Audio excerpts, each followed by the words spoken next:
అన్న చెప్తుండే నేను ఇంకా బర్దాస్త్ చేసుకోను, ఇంకా దోసాలు బర్దాస్త్ చేసుకోను, తప్పకుండా ప్రభుత్వం తీసుకొస్తా, బీఆర్ఎస్ పార్టీని ఏర్పాటు చేస్తా అని చెప్పిన కేటీఆర్ అన్న గారికి ప్రత్యేకమైన ధన్యవాదాలు తెలుసు. వారి అమూల్య సందేశం వాసికొడుతున్నాం. జై తెలంగాణ, జై తెలంగాణ. సరిగ్గా ఆకలేటప్పుడు మైక్ ఇచ్చిండ్రు. నగేష్ భాయ్ దగ్గర గుంజుకుంటే తప్ప మైక్ ఇచ్చినట్టు కూడా లేడు. పేరు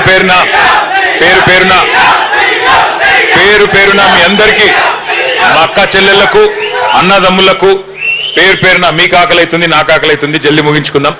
అందరికీ హృదయపూర్వకంగా నమస్కారం.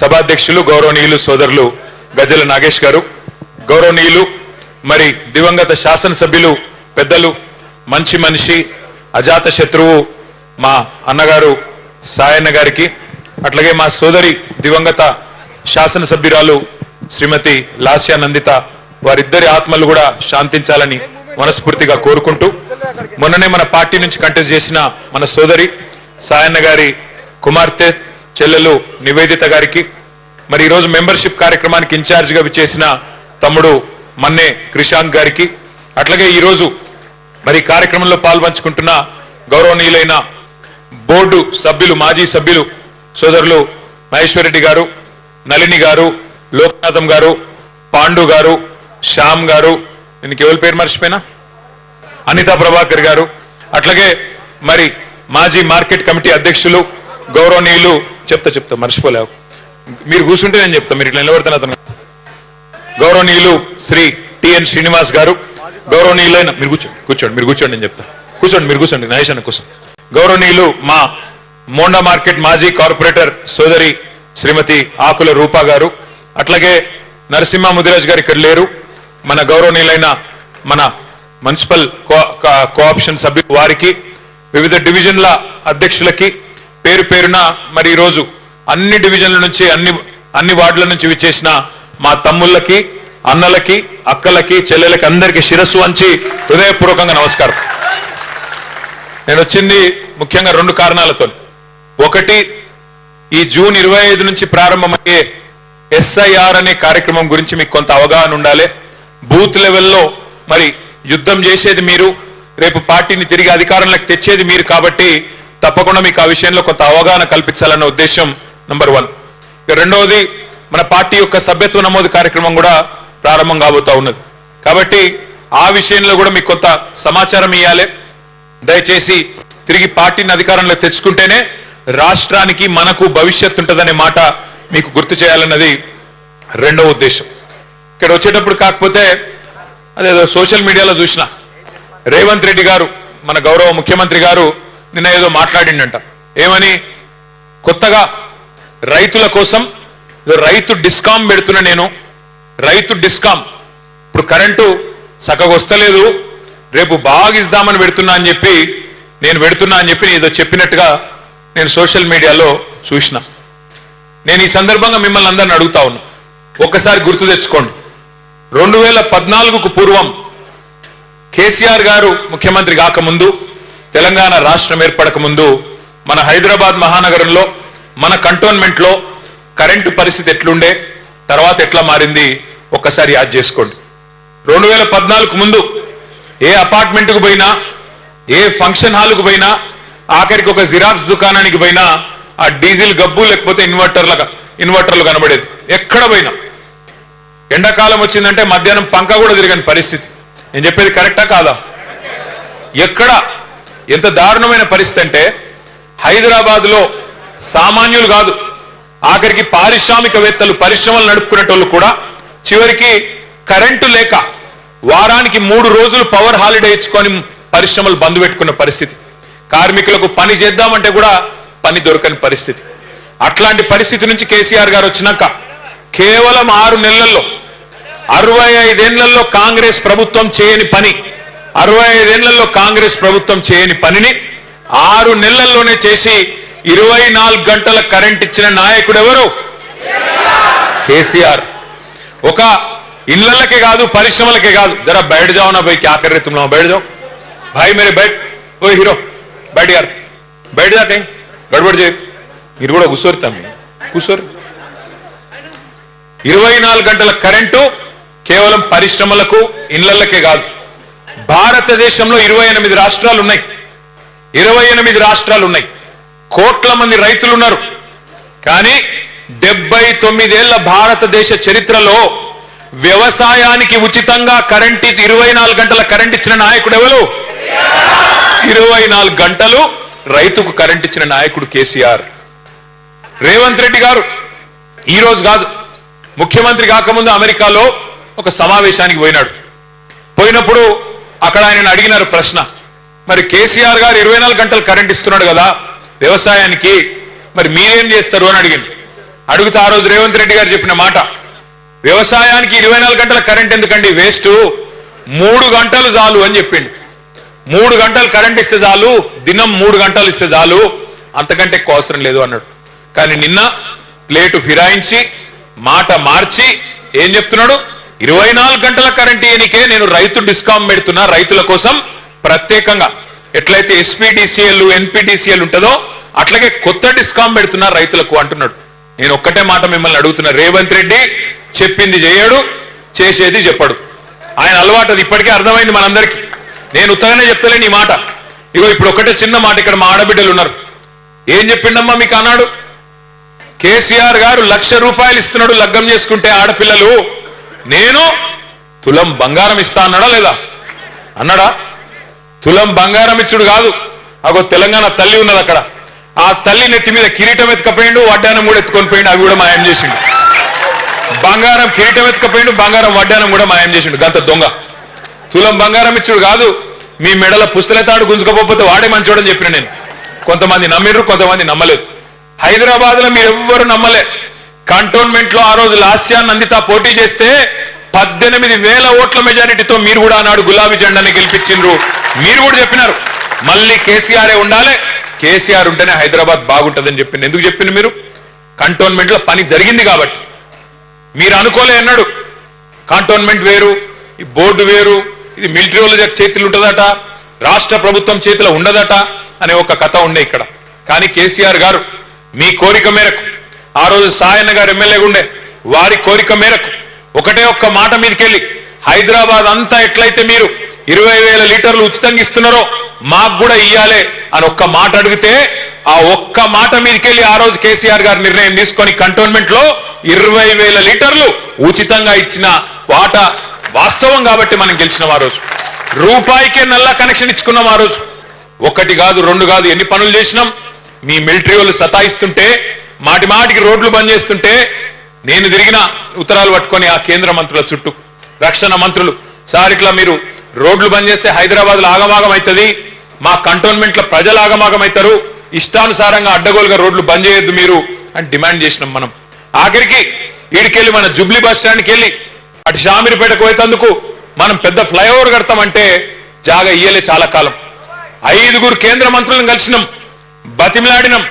ఆఖరికి 2023 సంవత్సరంలో మనం మొత్తం పనంతా చేసినాక ఆఖరికి మన ప్రభుత్వం దిగిపోయినాక కాగితం వచ్చింది. ఏదో 100 ఎకరాలు ఇచ్చే కాగితం అప్పుడు వచ్చింది. కానీ మనం బాధపడలే, ప్రజలకు మంచి జరిగితే చాలు అనుకున్నాం తప్ప ఎన్నడూ వేరే తిరిగి ఆలోచించలే. అట్లాగే మీకు యాదికి ఉండాలి, గతంలో బోర్డు ఎన్నికలు పెడతారని అప్పట్లో 2023లో ఒక వార్త వచ్చింది. బోర్డు ఎన్నికలు పెడతారు అని వార్త వస్తే ఆ రోజు కేంద్ర రక్షణ మంత్రి రాజ్నాథ్ సింగ్ గారికి నేను ప్రత్యేకంగా కలిసి ఉత్తరం ఇచ్చిన, సార్ ఈ కంటోన్మెంట్ లో, మా సికింద్రాబాద్ కంటోన్మెంట్ లో దాదాపు 35,000 మంది ఓటర్లు ఉన్నారు. వాళ్ళంతా డిఫెన్స్ ల్యాండ్స్ లో తెలిసో తెలియకనో ఇండ్లు కట్టుకున్నారు, వాళ్ళకు కూడా దయచేసి ఓటు హక్కు ఇవ్వండి అని చెప్పి ప్రత్యేకంగా వారి కోసం కూడా 35,000 మంది ఓటర్ల కోసం కంటోన్మెంట్ లో కొట్లాడిన పార్టీ మన గులాబీ దండు. ఇవాళ ఎందుకు ఎస్ఐఆర్ కింద ప్రాముఖ్యత, ఎందుకు ఎస్ఐఆర్ అంటే ఏంది, దాని గురించి మనం ఎందుకు ఆలోచన చేయాలి అంటే, అగో ఆ 35,000 మంది ఓటర్లు ఎవరైతే డిఫెన్స్ ల్యాండ్స్ లో ఉన్నారో, ఎవరైతే డిఫెన్స్ భూముల్లో తెలుసో తెలియకనో ఇల్లు కట్టుకున్నారో, గుడిసెలు వేసుకున్నారో, వాళ్ళందరికీ రేపు ఓటు హక్కు కల్పించాలంటే ఆ బాధ్యత మీ మీదనే ఉంటది, బూత్ లెవెల్ ఏజెంట్ల మీదే ఉంటది. యుద్ధం చేయాలి అవసరమైతే. యుద్ధం అంటే కత్తులు కట్టర్లతో కాదు, యుద్ధం అంటే కత్తులు తీసుకొని పొడుచుకుని కాదు నేను చెప్పేది. యుద్ధం అంటే ఆర్గ్యూ చేయాలి, హక్కు కోసం కొట్లాడాలి, కోర్టుకు పోవాలి, అవసరమైతే నిలదీయాలి ప్రభుత్వాలను.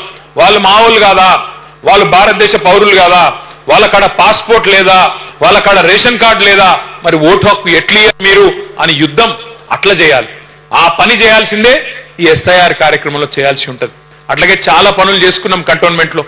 తమ్ముడు చెప్పినట్టు క్రిషాంత్ డబుల్ బెడ్రూమ్ ఇల్లు కట్టుకున్నాం, మల్టీపర్పస్ ఫంక్షన్ హాల్ కట్టుకున్నాం, హైదరాబాద్ లో కరెంటు మంచినీళ్లు ప్రజలు కోరుకునేటి గివే కదా. మోరీలు మంచిగా చేయాలి, పిల్లల కోసం సౌలత్ చేయాలి, ఈ పనులు చేసినాం. అందుకే మళ్ళీ మళ్ళీ గెలిపించింది. కానీ హైదరాబాద్ మొత్తం మనమే గెలిచినాం. ఇక్కడ ఒక్క సీటు కూడా కాంగ్రెస్ కు రాలే 2023లో. కానీ ఊర్లలో నమ్మిండ్రు, అన్ని గివే దొంగ మాటలు చెప్తే నమ్మిండ్రు. ఇవాళ రైతు డిస్కమ్ అని అబద్ధాలు చెప్తున్నాడు కదా రేవంత్ రెడ్డి. అట్లాగే ఆ రోజు రైతుల గురించి 1 కాదు 2 కాదు 34 హామీలు ఇచ్చిండు. స్వయంగా రాహుల్ గాంధీని పట్టుకొచ్చిండు వరంగల్కు. పట్టుకొచ్చి కేసీఆర్ 10,000 ఇస్తే నేను 15,000 ఇస్తా ఎకరానికి. కేసీఆర్ గారు ₹1,00,000 రుణం మాఫీ చేస్తే నేను 2 లక్షలు చేస్తా. కేసీఆర్ 24 గంటల కరెంట్ ఇస్తే నేను 48 గంటలు ఇస్తా అని నమ్మబలికి రైతు డిక్లరేషన్ అని పెట్టి 34 హామీలు ఇచ్చి, ఎస్సీ ఎస్టీ డిక్లరేషన్ అని సపరేట్ గా పెట్టి, బీసీ డిక్లరేషన్ అని ఇంకో దిక్కు పెట్టి, యువజన డిక్లరేషన్ ఇంకో దిక్కు పెట్టి, మైనారిటీ డిక్లరేషన్ ఇంకో దిక్కు పెట్టి, మహిళా డిక్లరేషన్ ఇంకో దిక్కు పెట్టి, మొత్తం చాటభారతం అంతా రాసిండ్రు వాళ్ళ మేనిఫెస్టో. అందులో ఎన్ని రాసిండ్రు హామీలు? 420 హామీలు ఇచ్చిండ్రు. 1 కాదు 2 కాదు 420 హామీలు ఇచ్చిండ్రు. 420 వాదా కరే ఆప్సే. ఈ 420 మాటలు నమ్మి ఆ దొంగ కాంగ్రెస్ కు కొంతమంది ఓట్లేసారు. ఓట్లేసి ఏమైంది? దేశమంతా వదిలించుకున్నారు కాంగ్రెస్ అనే దరిద్రాన్ని. ఒక మన దగ్గర ఆయన తెచ్చి నెత్తి మీద పెట్టుకున్నట్టు అయింది. ఇప్పుడు నెత్తి మీద తెచ్చి పెట్టుకుంటే ఏమైందో ఇప్పుడు అందరూ అనుభవిస్తా ఉన్నారు. రియల్ ఎస్టేట్ డామ్ అన్నది, కొత్త ఇల్లు కట్టేది లేదు. కంటోన్మెంట్ ఉప ఎన్నిక వచ్చినప్పుడు లాస్యానందిత చనిపోతే ఆ రోజు నివేదిత పోటీ చేస్తే ఇక్కడ ఒక మంత్రి గారు వచ్చిండు ఇన్ఛార్జిగా. ఆయన పేరు పొంగులేటి శ్రీనివాసరెడ్డి. కొంతమంది బాంబులేట్ అని కూడా పిలుస్తుంటారు ఆయన. బాంబులు అంటే అన్ని తుస్సుపటాకలు తప్ప ఏం లేవు. బాంబులు మంత్రి ఏం చెప్పిండారో డైలాగులు పెట్టిండు. 6,000 ఇండ్లు డబుల్ బెడ్రూమ్ ఇండ్లు నేను ఇస్తా, ఇందిరమ్మ ఇండ్లు ఏదో అన్నాడు.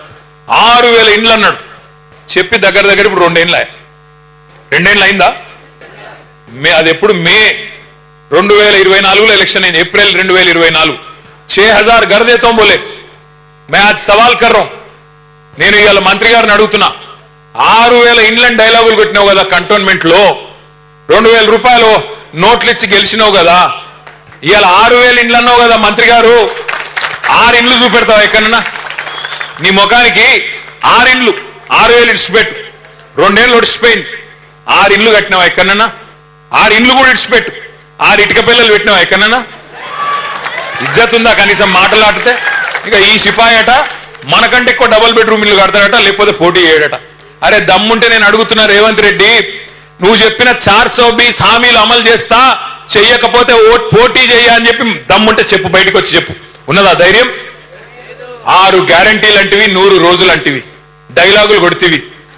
6 గ్యారంటీలు 100 రోజుల్లో అమలు చేస్తా అని డైలాగులు కొడుతీవి. మరి 100 రోజులు వా ఇప్పుడు 900 రోజులకు వచ్చాయి. ఈ మధ్యన మొన్న ఆదిలాబాద్ పోతే అక్కడ ప్రెస్ వాళ్ళు అడిగింది, ఏమైనా రేవంత్ రెడ్డి గారు 100 రోజులు అంటివి, 6 గ్యారంటీలు అంటివి, మరి ఏమి కనబడతలేదు, ఏం సంగతి అంటే ఏమంటుండే ఎరికైనా కొత్తగా? ఎంత పెద్ద పైల్వాన్ అయినా, ఎంత కన్నలు తిరిగిన ఉస్తాద్ అయినా 3 నెలలనే పిల్లలు పుట్టిస్తాడా? ఈ మాట ముఖ్యమంత్రి చెప్పన్నా, మాకు తెలియదా? 9 నెలలకు పిల్లలు పుడతారని మనకు తెలియదా? మరి నేను ఒక్కటే అడుగుతున్నా రేవంత్ రెడ్డి గారు, 3 నెలల పిల్లలు పుట్టారని మాకు ఎరికే, కానీ 30 నెలలైనా పుట్టకపోతే నిన్నేమనాలి? మరి 30 నెలలు ఒడిచిపోయాయి కదా, మరి ఏమని పిలవాలి ఇప్పుడు? నేనేం అంటలేను. ఏమన్నా అన్నావు అనుకో, గట్టిగా అన్నావు అనుకో, నీ లాగుల తొండలు ఇడిచి పెడతా. నేను అందుకే చెప్పిన మొన్న వాళ్ళ తమ్ముని పేరు కొండలరెడ్డి, వీని పేరు తొండలరెడ్డి, వీటి కూడా చప్పడే లొల్లిపోతుంది అని చెప్పిన. అది ఏం భాష, ఏం మాటలు, ఏం గలీజ్ మాటలు మాట్లాడితే నోరు తెరిస్తే బూతులు తప్ప. ఎలక్షన్లకు ముందేమో వాగ్దానాల వరద, ఇప్పుడు నోరు తెరిస్తే బురద, అంత తప్ప ఏమీ లేదు. ఒక్కటంటే ఒక్క మంచి మాట తెల్లారు లేస్తే ఎక్కడ మాట్లాడినా, ఆఖరికి పిల్లగాన్ల ప్రోగ్రాంకి పోయిన మొన్నెక్కను ఎదురుగా స్కూల్ పిల్లలు ఉన్నారు, వాళ్ళ ముంగట ఏం మాట్లాడాలన్నా కూడా తెలియదా నీకు? కనీసం ఎదురుగా ఆడపిల్లలు కూర్చుంటే ఏం మాట్లాడనో తెలియదు, స్కూల్ పిల్లలు కూర్చుంటే ఏం మాట్లాడనో తెలియదు. ఏడవైనా ఒకటే లొల్లి, పేగులు తీసుకుంటా, మెడలేస్తా, గుడ్లు వీక్తా, గోటీలాడతా, లాగుల తొండలు ఇడిచి పెడతా, నేను చెప్పులు ఎత్తుకపోతా అనుకుంటున్నారు ఢిల్లీలో. ఇవే మాటలు, లఫుట్ మాటలు తప్ప ఒక్క మంచి పని ఇది నేను చేసిన. హైదరాబాద్ నేను అడిగిన మొన్న ఏమని, ప్రభుత్వాన్ని 1,00,000 డబుల్ బెడ్రూమ్ ఇల్లు మేము కట్టినాం. కేసీఆర్ గారి ప్రభుత్వంలో 1,00,000 డబుల్ బెడ్రూమ్ ఇల్లు మేము దగ్గరుండి మున్సిపల్ మంత్రిగా నేను కట్టించిన.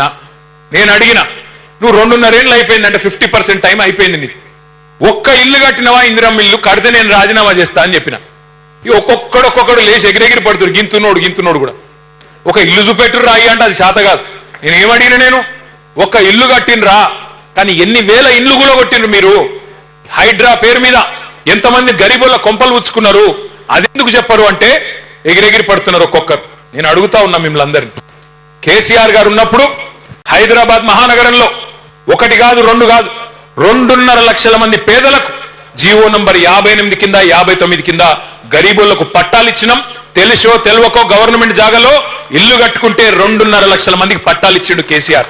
నీ ముఖానికి నువ్వు ఒక్కలకి ఇచ్చినావా పట్టా? ఒక్క పట్టా ఇచ్చినవా? ఒక్క ఇల్లు కట్టినవా? ఒక్క ఇటుక పెట్టినవా హైదరాబాద్ లో? ఇలా మాట్లాడడానికన్నా సిగ్గుండాలి. ఏమనంటే జేబుల రిబ్బన్లు కట్ చేసేందుకు ఒక కత్తెర పెట్టుకొని తిరుగుతున్నాడు. మనం కట్టిన ఫ్లైఓవర్లు అక్కడ కట్ చేయాలి, మనం కట్టిన బిల్డింగ్లకు కట్ చేయాలి, మనం కట్టిన డబుల్ బెడ్రూమ్లకు 3 రంగులు ఉయ్యాలి, నేనే కట్టిన డైలాగులు కొట్టాలి, మనం ఇచ్చిన ఉద్యోగాలకు ఈయన పోయి కాయిదాలు ఇవ్వాలి. అంత తప్ప నువ్వు చేసింది ఏందా? ఏమన్నా మాట్లాడినావనుకో గట్టిగా, వెనకటికెవడో అన్నాడట, ముఖం బాగా లేకపోతే అద్దం బల కొట్టుకుంటుంటాడు. ముఖం బాగాలేక అద్దం బల కొట్టిండంట. అరే నీకు పరిపాలన చేత అయితే లేదు, నువ్వు చెప్పిన హామీలు అమలు చేయరా నాయన అంటే అప్పుల పాలు చేసిపోయింది కేసీఆర్.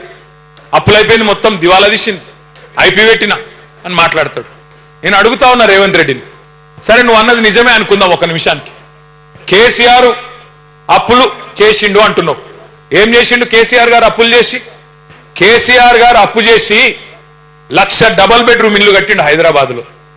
కేసీఆర్ గారు అప్పు చేసిండు. అప్పు చేసి ఏం చేసిండు? రైతుల ఖాతాల్లో 73,000 కోట్ల రూపాయలు వేసిండు కేసీఆర్ రైతు బంధు రూపంలో. కేసీఆర్ అప్పు చేసిండు, 2 సార్లు రుణమాఫీ చేసిండు, 30,000 కోట్లు రైతుల ఖాతాల్లో వేసిండు. కేసీఆర్ అప్పు చేసిండు భయ్. 1,00,000 కోట్లు ఖర్చు పెట్టి, 1 కాదు 2 కాదు 1,00,000 కోట్లు ఖర్చు పెట్టి కేసీఆర్ గారు విద్యుత్ వ్యవస్థ మొత్తం చక్కగా చేసిండు. అందుకే 24 గంటల కరెంటును 65 ఏళ్లలో ఇయ్యలేని దాన్ని ఒక 6 నెలలనే చేసి చూపెట్టిండు కేసీఆర్. కేసీఆర్ అప్పు చేసిండు, ఇంటింటికి నల్లా పెట్టి నీళ్లు ఇచ్చిండు. హైదరాబాద్ లో 20,000 లీటర్లు ఉచితంగా ఇచ్చిండు. ఎస్, కేసీఆర్ అప్పు చేసిండు. మీ కాంగ్రెస్ గవర్నమెంట్ లో 5 మెడికల్ కాలేజీలు లేకుండా తెలంగాణలో కేసీఆర్ అప్పు చేసి 33 మెడికల్ కాలేజీలు కట్టి ఎస్సీ ఎస్టీ బీసీ మైనారిటీ పిల్లలకు డాక్టర్ అయ్యే అవకాశం కల్పించిండు. కేసీఆర్ అప్పు చేసిండు, 33 నర్సింగ్ కాలేజీలు కట్టిండు. కేసీఆర్ అప్పు చేసిండు, కాళేశ్వరం ప్రాజెక్టు కట్టిండు, 45 లక్షల ఎకరాలకు నీళ్లు ఇచ్చిండు. పంజాబ్ ను హర్యానాను దాటిపోయి తెలంగాణ ఇలా దేశానికి బువ్వ పెట్టే స్థాయికి వచ్చిందంటే కేసీఆర్ నచ్చింది కాబట్టి ప్రాజెక్టు. కేసీఆర్ అప్పు చేసిండు, 45,000 చెరువులు బాగు చేసిండు మిషన్ కాకతీయాల. కేసీఆర్ అప్పు చేసిండు, 15 లక్షల మంది ఆడపిల్లల పెళ్లిళ్ళు చేసిండు. కేసీఆర్ అప్పు చేసిండు, 15 లక్షల మంది ఆడ కూతురులకు కేసీఆర్ కిట్లు ఇచ్చిండు. కేసీఆర్ అప్పు చేసిండు, 200 పెన్షన్ 2,000 చేసిండు. నేను అడుగుతున్నా రేవంత్ రెడ్డి, నువ్వు వచ్చి 2.5 ఏళ్ళ 4 లక్షల కోట్ల అప్పు చేసినావు. ఎవరికి ఇచ్చినవా పైసలు? ఏ రైతుకి ఇచ్చినావు? ఏ గరీబోనికి ఇచ్చినావు? ఎక్కడ ఇల్లు కట్టినావు? ఏం చేసినావు? మహిళలకు 2,500 ఇస్తాను, ఇచ్చినవా? ముసలులకు 4,000 పెన్షన్లు ఇస్తాను, ఇచ్చినవా? పిల్లగాళ్ళకు 2 లక్షల ఉద్యోగాలు ఇస్తాను, ఇచ్చినవా? 4,000 నిరుద్యోగ భృతి ఇస్తాడు, ఇచ్చిండా? స్కూటీలు ఇస్తా అన్నాడు, ఇచ్చిండా? స్కూటీలు లేవు, లూటీ మాత్రం జోర్దార్ నడుస్తున్నది. రైతు బంధు లేదు, రాహుల్ బంధు మాత్రం మంచిగా నడుస్తున్నది. రాహుల్ ఖాతాలో మాత్రం టింగు టింగు అని పడుతున్నాయి, ఇక్కడ రైతుల ఖాతాల్లో మాత్రం ఏది లేదు. యూరియా ఇచ్చే ముఖం లేదు, యూరియా ఇచ్చే తెలివి లేదు ఈ సన్నాసికి. ఈయనంట రైతు డిస్కామ్ పెడతాడంట. రైతుకు కరెంట్ ఇచ్చే తెలివి లేదు, యూరియా ఇచ్చే తెలివి లేదు, రైతు బంద్ వేసే ముఖం లేదు, రైతు కనీసం పండించిన పంట కొనే తెలివి కూడా లేదు నీకు. నువ్వంట రైతు డిస్కామ్ పెడతా అంటే ఎవడు నమ్ముతాడు స్వామి నిన్ను? రేవంత్ రెడ్డి మాటలు ఎట్లున్నాయంటే రైతుల గురించి, నేతి బీరకాయలో నెయ్యి ఎంత ఉంటుందో రేవంత్ రెడ్డికి రైతుల మీద గంతే ప్రేమ ఉన్నది. మైసూర్ పాకులో మైసూర్ ఎంత ఉంటుందో రేవంత్ రెడ్డి రైతు డిస్కంలో రైతు గంతే ఉన్నాడు. అది రైతు డిస్కం కాదు, రైతు మెడకు ఉరిబెట్టే డిస్కాము, రైతును సంపేసే డిస్కాం తప్ప ఇంకొకటి కానే కాదు. ఇక్కడ ఉన్న మీరు కూడా చాలా మంది రైతు బిడ్డలే ఉంటారు. అందుకే చెప్తున్నా, మీరు పట్నపోళ్ళైనా మీకు కూడా రైతులతో అంటూ సొంటూ ఉంటది. అందుకే చెప్తా ఉన్నా, ఇంకొక మాట కూడా నేను మీకు విజ్ఞప్తి చేస్తా ఉన్నా. సరే, రాజకీయం కైలాసం ఆటోస్ ఉంటుంది. అప్పుడప్పుడు మనం ఎంత మంచిగా పనిచేసినా పెద్ద బామ్మ మింగేస్తుంది. పెద్ద బామ్మ మింగితే ఏమవుతుంది? మళ్ళీ మొదటికెళ్ళి మొదలు పెట్టాలి. ఆడిరా లేదా మీరు? కైలాసం ఆట ఎప్పుడన్నా ఆడిరా లేదా? ఆడిరా? గట్ల అప్పుడప్పుడు అవుతుంది. మీరు హైదరాబాద్ వాళ్ళు మంచిగానే ఓటేసారు, కానీ ఊర్లల్లో పాపం నమ్మినరు. నమ్మిన పాపానికి ఇలా వాళ్ళే బాధపడుతున్నారు అందరికంటే ఎక్కువ. వడ్లు కొనేటోడు లేడు, మక్కలు కొనేటోడు లేడు, సంచులు ఇచ్చేటోడు లేడు. వీళ్ళకు ధాన్యం సంచుల మీద లేదు, ఢిల్లీకి పంపే ధనం సంచుల మీద మాత్రం బాగా మోజున్నది రేవంత్ రెడ్డి గారికి. ఆడికి మాత్రం మంచిగా పోతున్నాయి సంచులు, ఇక్కడ మాత్రం సంచులు లేవు. అందుకే నేను అనేది, ఇట్లాంటి దుర్మార్గమైన ప్రభుత్వాన్ని ఇవాళ దేశం మొత్తం కాంగ్రెస్ పార్టీని వదిలించుకున్నారు. ఈ దరిద్రం మాకు వద్దని. కానీ మనోళ్ళు నెత్తి మీద దుక్కున్నారు. దానికి ఇలా బాధపడే పరిస్థితి వచ్చింది. అందుకే మీకు ఒక 2 నిమిషాలు SIR అంటే ఏందో కూడా నేను చెప్పే ప్రయత్నం చేస్తా. ఒక్కసారి దయచేసి మీ స్క్రీన్లు మీరు చూడాలని చెప్పి నేను కోరుతా ఉన్నాను. SIR అంటే special intensive revision. Special intensive revision అంటే ఏంది, దీనికి ప్రత్యేకత ఏంది, దీని అవసరం ఏంది, ఎందుకు చేస్తున్నారు, మీకు ఒక నిమిషం మీరు అర్థం చేసుకోవాలి. భారతదేశానికి స్వాతంత్రం 1947లో వచ్చింది. 48లో మనకు తెలంగాణ రాష్ట్రానికి, హైదరాబాద్ రాష్ట్రానికి 1 సంవత్సరం తర్వాత మనకు స్వాతంత్రం వచ్చింది. 48 నుంచి 51 మధ్యలో పెద్దలు మహానుభావులు, భారతరత్న దార్శనికుడు డాక్టర్ బాబాసాహెబ్ అంబేద్కర్ గారి నాయకత్వంలో ఆనాడు రాజ్యాంగాన్ని రాయమని చెప్పి ఒక కమిటీ వేసుకున్నారు. కమిటీ వేసుకుంటే బాబాసాహెబ్ అంబేద్కర్ గారు ఆ రోజు ఒక గొప్ప నిర్ణయం తీసుకున్నారు. ప్రపంచంలో ఏది ఎట్లా ఉన్నా, ఎవరైనా ధనికుడైనా, బాగా డబ్బులున్నోడైనా, లేదా అస్సలు డబ్బులు లేని పేదవాడైనా, భారతదేశంలో ఒక మనిషికి ఒకటే ఓటు హక్కు ఉండాలి. నువ్వు అంబానీ కావచ్చు, లేదా నిరుపేదవు కావచ్చు, కానీ నీకైనా అంబానీకైనా ఒకటే ఓటు హక్కు ఉండాలని చెప్పి నిర్ణయం తీసుకొని ప్రతి మనిషికి ఇచ్చే ఓటు విలువ ఒకటే ఉంటది అని నిర్ణయం తీసుకున్నారు. దాని ఆధారంగానే తర్వాత 1951, 52లో మొట్టమొదటిసారి ఎన్నికలు జరిగినాయి. అక్కడి నుంచి ఈ రోజు దాకా 2026 దాకా ఇప్పటి వరకు భారతదేశంలో 13 సార్లు SIR జరిగింది. 13 సార్లు. ఇదేం కొత్తది కాదు. SIR అంటే ఏం లేదు, పెద్ద కన్ఫ్యూజ్ అయ్యేది కూడా ఏం లేదు. కేవలం ఓటర్ లిస్ట్ ను జల్లెడ పట్టే కార్యక్రమం. అది ఏంటిది అనేది నేను మీకు ఎక్స్ప్లెయిన్ చేసే ప్రయత్నం చేస్తా. Next slide. SIR అంటే కొత్త ఓట్లు చేర్చుడు. కొత్త ఓట్లు 18 ఏళ్ళు నిండిన వాళ్ళు ఎవరైనా ఉంటే వాళ్ళ ఓట్లు చేర్పించుడు. అట్లాగే ఎవరైనా చచ్చిపోతే వాళ్ళ ఓటు తీసేసుడు. ఎవరైనా కంటోన్మెంట్కి వెళ్ళి ఇంకో నియోజకవర్గానికి షిఫ్ట్ అయినారనుకో, ఉదాహరణకి కంటోన్మెంట్లో ఓటు ఉండే, వీడికెళ్ళి మీరు చదువు కోసమో ఉద్యోగం కోసమో పక్కకు అవతలకి సనత్ నగర్ పోయిననుకో, వీడికెళ్ళి అటు మార్చుకోవడం. లేదా ఎవరైనా సనత్ నగర్కి వెళ్ళి యువతలకు వచ్చిరనుకో మీ దగ్గరికి, ఇక్కడ రాయించుకోవడం. ఇదివరకు ఎట్లుండే అంటే మనకి ఒక్కొక్కరికి, మీకు తెలుసు నాకు తెలుసు, డూప్లికేట్ ఓట్లు ఉండే. ఒక ఓటు ఇక్కడ, ఒకటి ఊళ్ళే, ఒకటి ఇక్కడ, ఒకటి పక్క నియోజకవర్గంలో అట్లా ఉండే. SIR తర్వాత ఏమవుతుందంటే అవన్నీ పోతాయి. కేవలం ఒక మనిషికి ఒకటే ఓటు మిగిలేటట్టు చేసుకోవాల్సిన అవసరం ఉంటుంది. అయితే ఇది కొద్దిగా జాగ్రత్తగా చేయాలి. ఎందుకంటే చివరిసారి ఎప్పుడు జరిగింది SIR అంటే 2002వ సంవత్సరంలో జరిగింది, 2002. అప్పుడు ఉమ్మడి ఆంధ్రప్రదేశ్ ఉండే, ఇప్పుడు తెలంగాణలో ఉన్నాం. అప్పుడు కంటోన్మెంట్ నియోజకవర్గం వేరే ఉండే, ఇప్పుడు వేరే ఉన్నది, కొంత మారింది అప్పటికిప్పటికి. కాబట్టి ఇప్పుడు అధికారులు ఏం చేస్తారంటే బూత్ లెవెల్ ఆఫీసర్ అని ఉంటారు, BLO అంటే ఎవరు, అంగన్వాడీ టీచర్లు, అట్లాగే మున్సిపల్ అధికారులు, మీ కంటోన్మెంట్ అధికారులు ఉంటారు. వాళ్ళు ఏం చేస్తారంటే ఆ 2002 లిస్టు, ఓటర్ లిస్ట్ ఏదైతే ఉన్నదో అది ఇప్పుడు లేటెస్ట్ ఓటర్ లిస్ట్ 2025 ఏదైతే ఉన్నదో రెండింటిని పోల్చుకొని చూస్తారు. ఉదాహరణకి ఆ రోజు మీకు అప్పుడు 24 ఏళ్ల కిందట మీకు పిల్లలు లేరు, ఇప్పుడు పిల్లలు పుట్టినరు, వాళ్ళు 18 ఏళ్ళు దాటినరు.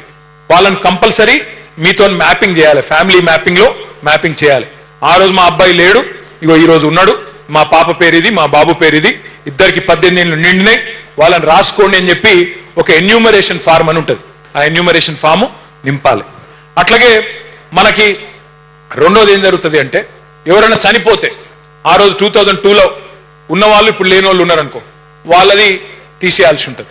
అట్లాగే ఏమన్నా ఓటర్ షిఫ్టింగ్ ఉంటే అది కూడా తీసేయాల్సి ఉంటుంది. ఇది మొత్తం అయినాక ఒక నెల రోజుల పాటు జరుగుతుంది.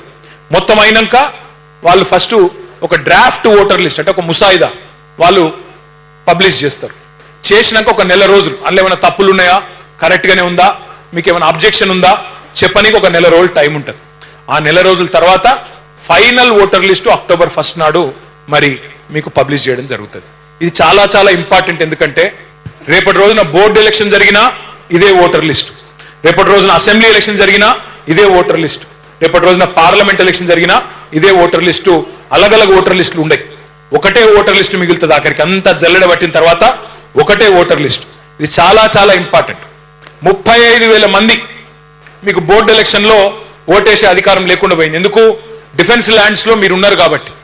కానీ వాళ్ళందరికీ మనమే కొట్లాడాలి. బీఆర్ఎస్ తరఫున ఖచ్చితంగా వాళ్ళకు ఓటిప్పించే బాధ్యత మీరే తీసుకోవాలి ఎస్ఐఆర్లు అని చెప్పి కూడా నేను బూత్ లెవెల్ ఏజెంట్లుగా ఉన్న మా సోదరిమణులు నేను కోరుతా ఉన్నాను. ఒకవేళ అధికారులు వినకపోతే మేము దాన్ని తీసుకొని చీఫ్ ఎలక్షన్ కమిషనర్ దగ్గర పోతాం, ఢిల్లీ పోతాం. ఆ 35,000 మందికి ఖచ్చితంగా ఓటు బోర్డు ఎన్నికలైనా, శాసనసభ ఎన్నికలైనా, పార్లమెంట్ ఎన్నికలైనా వారందరికీ ఒకటే తీరుగా ఓటేసే అధికారం ఉండే విధంగా చూసుకోవాల్సిన బాధ్యత మన మీద ఉంటుంది. ఇప్పుడే నాకు బోర్డు మెంబర్లు చెప్తా ఉన్నారు, మహేష్ రెడ్డి గారు, మా పాండన్న, లోకనాథం అన్న, నళిని, అనితమ్మ, శ్యాము చెప్తున్నారు. ఏమని? అన్న ఎలక్షన్ జరగకనే 11 ఏళ్ళ అని చెప్తున్నారు. వాస్తవమే, 11 ఏళ్ళ. కానీ ఎప్పుడో ఒకప్పుడు పెట్టక తప్పదాలు భయపడుతున్నారు. పెడితే మళ్ళా గులాబీ జెండానే ఎగురుతుంది, పక్క మళ్ళీ వీళ్ళే గెలుస్తారు, మళ్ళా మా మూతి మీద అన్నట్టు అవుతుంది అని చెప్పి ఇక బీజేపీ వాళ్ళు ఎవరిలో పెట్టుకొని టైంపాస్ చేసుకుంటా ఉన్నారు. కానీ పక్క ఎలక్షన్ ఎప్పుడు జరిగినా తయారు ఉండాలి. ఎందుకంటే ఒక సామెత ఉన్నది ఆంగ్లంలో, నేను తెలుగులో కూడా చెప్తాది. ఆంగ్లంలో ఏం సామెత ఉందంటే, the more you sweat during piece the less you bleed in war. మళ్ళొక్కసారి నేను చెప్తాను, the more you sweat in peace the less you bleed in war. అంటే శాంతి సమయంలో ఒక సైనికుడు శాంతియుతమైన టైంలో ఎంత చెమట చిందిస్తే, ఎంత ఎక్కువ కష్టపడితే, ఎంత ఎక్కువ తయారైతే యుద్ధంలో అంత తక్కువ రక్తం గారుతుంది అని. అంటే ఇప్పుడు మన గులాబీ కండువా కప్పుకున్న సైనికులు, కార్యకర్తలు మనం చేయాల్సింది ఏంటంటే, ఇప్పుడు కరెక్ట్ గా పని చేసుకుంటే ఎన్నికల సమయంలో హైరాణ పడే బాధ్యత, ఆ రోజు హైరాణ పడే అవసరం తగ్గుతుంది. ఆ రోజు ఆగమాగం కాకుండా ఇప్పటి నుంచే బోర్డు సభ్యులు, డివిజన్ అధ్యక్షులు అందరు మీరు ఎక్కడో అక్కడ గట్టిగా పనిచేసుకుంటే మెంబర్షిప్ కానీ ఎస్ఐఆర్ కానీ రెండు కూడా జూన్ మాసంలోనే స్టార్ట్ కాబోతున్నాయి. కాబట్టి పర్ఫెక్ట్ గా పనిచేసుకుంటే ఎలక్షన్ వచ్చినప్పుడు ఆగమాగం అయ్యే అవసరం ఉండదు. బూత్ల వారీగా కమిటీలు వేసుకోవడం కానీ, బస్తీల వారీగా కమిటీలు వేసుకోవడం కానీ, ఎక్కడికక్కడ డివిజన్ల వారీగా కమిటీలు వేసుకోవడం కానీ ఇప్పుడు కరెక్ట్ గా చేసుకుంటే, ఓటర్ లిస్ట్ కూడా కరెక్ట్ గా జల్లెడబడితే మనకు రేపు బాధ తప్పుతుంది. దీని ప్రాసెస్ ఏందన్నది కూడా ఒకసారి మీరు చూడండి. మొత్తం ఓట్లు తెలంగాణలో 2025 ఓటర్ లిస్ట్ ప్రకారం 3.39 కోట్లు. పోలింగ్ బూతులు 35,985, అంటే దాదాపు 36,000 పోలింగ్ బూత్స్ ఉన్నాయి. మొత్తం మీరు చూసినట్టయితే ఎప్పుడు స్టార్ట్ అవుతుంది ఎస్ఐఆర్ అంటే జూన్ నెల, అంటే వచ్చే నెల రేపటి నుంచి జూన్ స్టార్ట్ అవుతుంది. జూన్ నెల 25 నుంచి జూలై 24 దాకా ఎస్ఐఆర్ జరుగుతుంది. ఎస్ఐఆర్ అంటే ఏంది? మీ ఇంటికాడికి వస్తారు ఆఫీసర్లు, మీ ఇంటికాడికి వచ్చి మీ ఇంట్లోనే రాసుకొని పోతారు. వాళ్ళు ఎంబడ మనం ఉండాలి, ఆఫీసర్లు ఎంబడ బూత్ లెవెల్ ఏజెంట్లు మనం ఉండాలి. నెల రోజులు ఇంటింటికి వస్తారు. తర్వాత 31 జూలై నాడు, అంటే నెల రోజుల్లో ఈ కార్యక్రమం అయిపోతుంది. ఇంటింటికి వచ్చే కార్యక్రమం 24 జూలైకి అయిపోతుంది. వారం రోజుల తర్వాత ఒక డ్రాఫ్ట్ ఓటర్ లిస్ట్ పబ్లిష్ చేస్తారు. ఆ ఓటర్ లిస్ట్ కరెక్ట్గా ఉందా లేదా మీరు 31 జూలై నుంచి ఆగస్టు 30 వరకు, అంటే ఒక నెల రోజుల పాటు మీరు ఆబ్జెక్షన్లు మీరు సమర్పించవచ్చు. ఆ తర్వాత ఇంకొక నెల రోజులు ఆబ్జెక్షన్లన్నింటినీ కూడా పరిష్కారం చేయాలి గవర్నమెంట్ వాళ్ళు. చేసినాక ఫైనల్ ఓటర్ లిస్టు 1 అక్టోబర్ 2026. ఇది చాలా చాలా ఇంపార్టెంట్. 2026 1 అక్టోబర్ నాడు ఫైనల్ ఓటర్ లిస్టు పబ్లిష్ చేయడం జరుగుతుంది. నెక్స్ట్, మరి మనం మీ కంటోన్మెంట్ లో ఉండే ప్రతి బూత్ కి, ప్రతి పోలింగ్ బూత్ కి 2 చొప్పున బూత్ లెవెల్ ఏజెంట్లను మనం అపాయింట్ చేసుకున్నాం పార్టీ తరపున. వారి బాధ్యత ఏంటిది అంటే, ఇక వారి బాధ్యత ఇది. మీ అందరికీ హ్యాండ్ బుక్ ఇచ్చినారా? ఒక్కసారి చూపెట్టండి దయచేసి. सबको मिला, किसी को अगर नहीं मिला तो मैं भिजा देता हूं, आपके फोन में भिजा देता हूं, जरा पढ़ो. తీసుకపోయి ఇంట్లో మంచిగా భద్రంగా పెట్టేయండి. ఎవ్వరు కూడా దాన్ని చదవకండి, ఓకేనా? మంచిగా ఇంట్లో గూట్లో పెట్టేయండి. ఇంటికి పోగానే మళ్ళీ ఓపెన్ కూడా చేయకండి. పిల్లలు కదా హోంవర్క్ ఇస్తే ఇంటికి తీసుకుపోయి ఆడ వారేస్తారు చూడు, అట్లా పెట్టేయండి మంచిగా. నా రిక్వెస్ట్, దయచేసి ఇలా పెద్ద గొప్ప ఇదేం లేదు, అర్థం కాని బ్రహ్మ పదార్థం ఏం లేదు. ఒక 5 నిమిషాలు టైం తీసుకొని చదవండి. అందులో ఏం లేదు, మీరు చేయాల్సిన పని గివే. ఒకటి, ఆ బిఎల్ఓ నెంబరు, బిఎల్ఓ ఎవరైతే ఆఫీసర్ ఉంటారో వారెంబడ మనం కూడా పోవాలి, ఇంటింటికి పోవాలి. బూత్ లెవెల్ అంటే మీకు 1000 ఓట్లు ఉంటాయి. 1000 ఓట్లు అంటే ఇక్కడ 300 ఇండ్లు అనుకోండి, అంతకంటే ఎక్కువైతే ఉండే. ఆ 300 ఇండ్లకు పోవాలి మనం నెల రోజులలో, అంటే రోజుకు 10 ఇండ్లు, అంతకంటే ఎక్కువ కూడా కాదు. పోయినప్పుడు అక్కడ కరెక్ట్ గా ఫారం నింపుతుర్రా లేదా, ఏమైనా తప్పులు జరుగుతున్నాయా, పేరు సరిగ్గా రాస్తుండ్రా లేదా. అప్పుడప్పుడు మగోళ్ళని ఆడోళ్ళని రాస్తారు, ఆడోళ్ళని మగోళ్ళని రాస్తారు. ఆ ఫోటో కూడా ఆగమాగం ఉంటుంది. అట్లా కాకుండా డూప్లికేట్ ఓట్లు తీసేయాలి, తప్పుడు ఓట్లు తీసేయాలి, కరెక్ట్ ఓట్లు ఉంచాలి. ఎవరైతే అర్హత కలిగిన వాళ్ళు ఉన్నారో వాళ్ళని కంపల్సరీ ఖచ్చితంగా వాళ్ళ ఓటు పోకుండా చూసుకోవాలి. ఒక ఇంపార్టెంట్ మాట ఇక్కడ మీరు దయచేసి వినాలి, జాగ్రత్తగా వినాలి. మన పశ్చిమ బెంగాల్లో ఎన్నిక జరిగింది, 95 లక్షల ఓట్లు తీసేసింది. 95 లక్షలు అంటే దగ్గర దగ్గర 1 కోటి ఓట్లు. అందులోకెళ్ళి 27 లక్షల మంది ఇలా కోట్లలో కొట్లాడుతున్నారు, కోర్ట్స్లో కొట్లాడుతున్నారు. అరే మాకు ఓటు హక్కు ఇయ్యాలి, అట్లెట్లా తీసేసిండ్రు అని. కానీ ఆ కోట్ల వాళ్ళు కొట్లాడుతూనే ఉన్నారు. ఈ లోపల ఎలక్షన్ అయిపోయింది. ఆ మొదలే మంచిగా జాగ్రత్తగా చూసుకుంటే మళ్ళా కోర్టుకు పోవుడు కొట్లాడు ఆ బాధనే ఉండదు. బీహార్లో 65 లక్షల ఓట్లు తీసేసింది.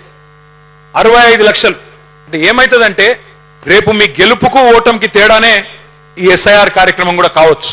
అందుకే రేపు మీరు కంటోన్మెంట్ లో గెలవాలనుకుంటే మీ బోర్డు మెంబర్లు, కంటోన్మెంట్ లో డివిజన్ అధ్యక్షులు మీరు గట్టిగా ఉండి ప్రతి ఒక్క ఓటు, దొంగ ఓటు ఒక్కడు కూడా ఉండొద్దు, అర్హుడైన ఏ ఒక్క ఓటు పోవద్దు, దొంగ ఓటు ఉండొద్దు. బరాబర్ అప్పుడు మంచిగా నిజాయితీగా ఎలక్షన్ కొట్లాడి ప్రజల దీవెనలు ఖచ్చితంగా మనకు దొరుకుతాయి.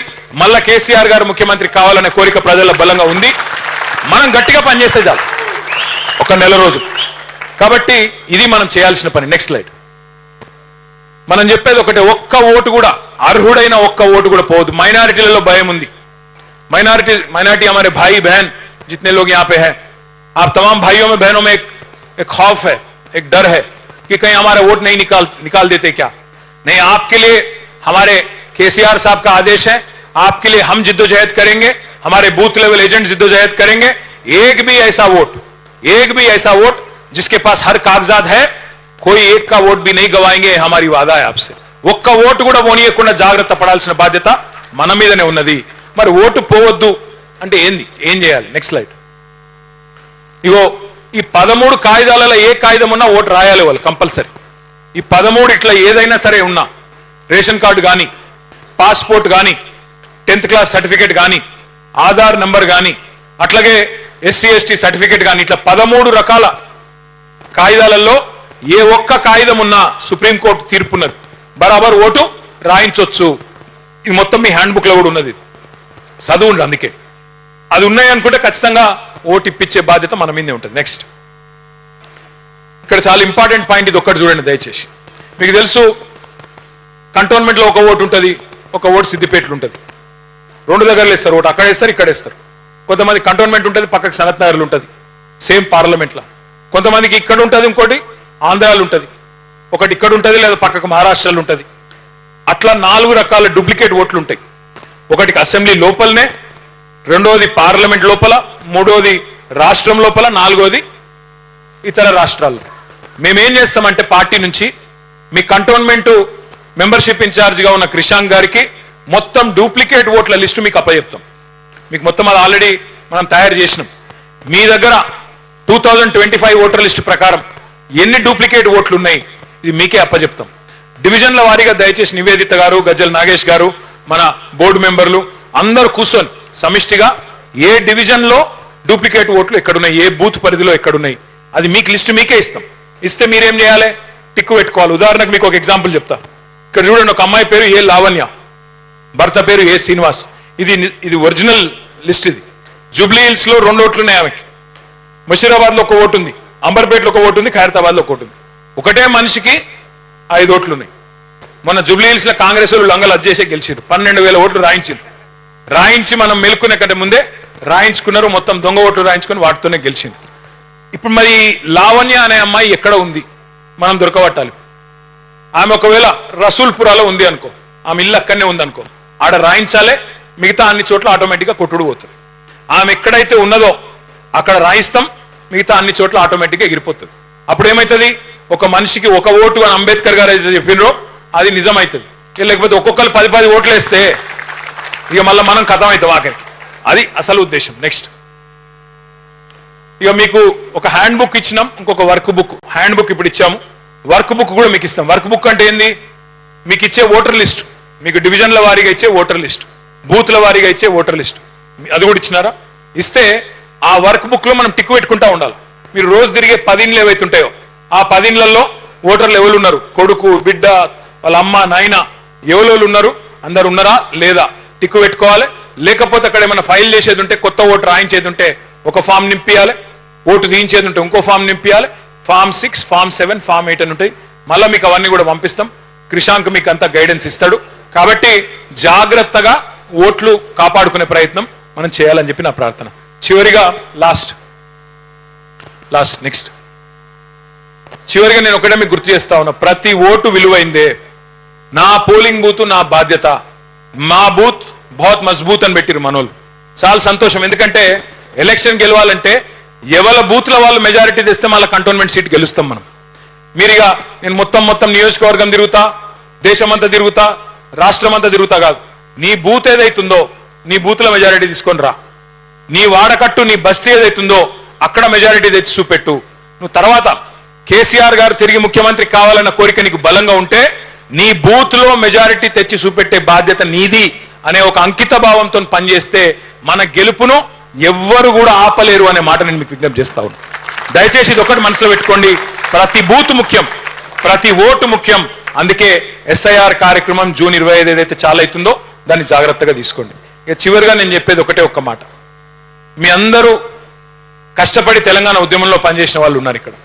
కష్టపడి ఆనాడు వస్తుందో రాదో తెలంగాణ అన్ననాడు కమిట్మెంట్ తో పనిచేసిన నాయకులు ఉన్నారు. 10 ఏళ్ళు గవర్నమెంట్ లో సిన్సియర్ గా రాష్ట్రం కోసం పనిచేసినాం. కొంత పార్టీని మరి మనం చేయాల్సినంత పని చేయలేదు. నేను మీ అందరికీ మాటిస్తా ఉన్నా, మళ్ళీ తిరిగి 2028లో అధికారంలోకి బీఆర్ఎస్ రావడం పక్కా, తప్పకుండా. మనకు ఆ విషయంలో అనుమానం అవసరం లేదు. ఈసారి కష్టపడ్డ మా సోదరులు సోదరిమణులు ఎవరెవరైతున్నారో ప్రతి ఒక్కరిని పర్సనల్ గా మీ బాగోగులు, మీ బాధ్యత, రేపటి రోజున మీకు అవకాశాలు ఇవన్నీ కూడా చూసుకునే బాధ్యత నేను తీసుకుంటా. ముఖ్యంగా మా కార్యకర్తలు ఎవరెవరైతే ఇవాళ కష్టపడుతున్నారో, కష్టకాలంలో నాతో ఉన్నారో మర్చిపోను. కొంతమంది వెళ్ళిపోయారు నాయకులు, పర్వాలేదు. కుండ వలిగితే వలిగింది కానీ కుక్క బుద్ధి తెలిసిందని పోతే పోయింది. పోయిన దరిద్రం పోని వదిలించుకుందాం. కానీ ఉన్న వాళ్ళు నికార్సైన వాళ్ళు ఎవరైతున్నారో వాళ్ళని కాపాడుకుందాం. కలిసి కట్టుగా ముందుకు పోదాం. ఎలక్షన్లు వచ్చినప్పుడు క్యాండిడేట్ ఎవరో చూసుకుందాం. ఇంతకుముందు ముగ్గురు కూడా బాగా మాట్లాడినారు. నివేదిత బాగా మాట్లాడింది, నగేష్ గారు బాగా మాట్లాడినారు, క్రిషాంక్ బాగా మాట్లాడినాడు, తమ్ముడు ఎర్రల శ్రీనివాస్ ఇక్కడ లేడు. ఆశ అందరికీ ఉండొచ్చు, నేనంటే నేను పోటీ చేస్తాను. కానీ ఎవరు పోటీ చేయాలో కేసీఆర్ గారు అన్ని సర్వేలు చూసిన తర్వాత ఆ రోజు నిర్ణయం తీసుకుంటారు. అప్పటి పంచాయతీ అప్పుడు పెట్టుకుందాం, ఇప్పటి నుంచి పంచాయతీలు వద్దు, గ్రూపులు వద్దు, కొట్లాడుకుండొద్దు. అందరిది ఒకటే గులాబీ జెండా, అందరం కలిసి కట్టుగా కదము దొక్కుదామని మళ్ళొకసారి మీకు విజ్ఞప్తి చేస్తూ, పేరు పేరున ఆకలి అవుతున్నా కూడా ఓపిక ఉన్నందుకు మీ అందరికీ మళ్ళొకసారి ధన్యవాదాలు. జై తెలంగాణ. కేసీఆర్ గారి నాయకత్వం, కేసీఆర్ గారి నాయకత్వం. జై తెలంగాణ. ధన్యవాదాలు. వార్డ్ వైజ్ గా వచ్చి కేటీఆర్ అన్న మన ఫోటోలు తీసి పెడతాము.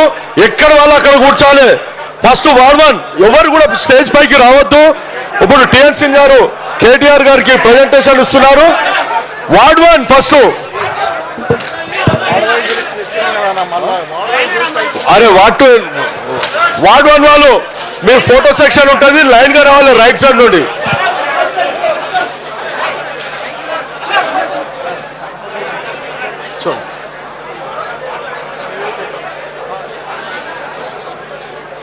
దయచేసి వార్డ్ 1 వాళ్ళు రావాలి కుడివైపు నుండి.